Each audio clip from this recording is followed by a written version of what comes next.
Bem-vindos a este guia técnico sobre o Thermomix TM21. Somos a Kelatos Informática, especialistas em reparação técnica. Recolhemos o teu equipamento ao domicílio, fazemos diagnóstico gratuito e enviamos orçamento antes de reparar. Sem chamadas, sem deslocações.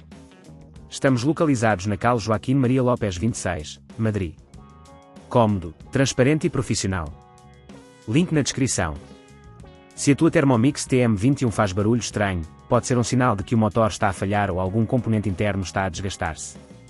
Ignorar este problema pode levar a danos mais graves, o que poderá resultar em reparações mais dispendiosas. Vamos, portanto, abordar como resolver este problema de forma eficaz. Para esta reparação, precisas de algumas ferramentas essenciais, uma chave de fenda, um multímetro, uma pinça e, claro, um novo motor para substituir o antigo.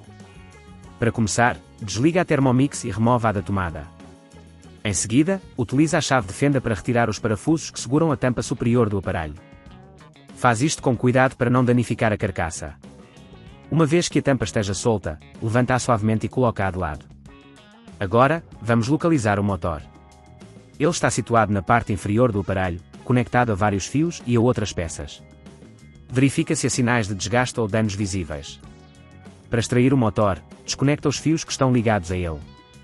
Lembra-te de anotar ou tirar uma fotografia de como estavam ligados, para que possas reconectar tudo corretamente depois. Depois de desconectar os fios, usa a chave de fenda para soltar os parafusos que fixam o motor ao corpo da Thermomix. Aplica uma força moderada, mas firme, para evitar partir os parafusos. Uma vez soltos, retira o motor com cuidado. Agora, pega no novo motor e coloca-o na mesma posição do motor antigo.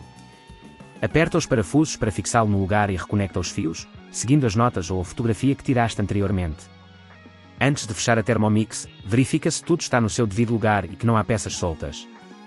Para fechar, coloca a tampa superior de volta e aperta os parafusos que retiraste no início.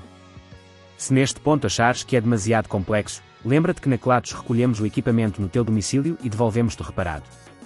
Agora que já está tudo montado, liga a Thermomix e faz um teste para ver se o barulho estranho desapareceu.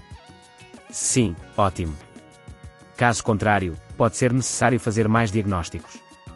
Para evitar que este problema volte a ocorrer, é importante manter a tua Thermomix limpa e realizar manutenções regulares.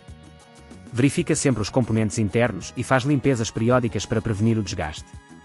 Se não queres arriscar danificar o teu equipamento, na Kelatos recolhemos, reparamos e devolvemos ao teu domicílio em todo o Portugal continental. Link na descrição.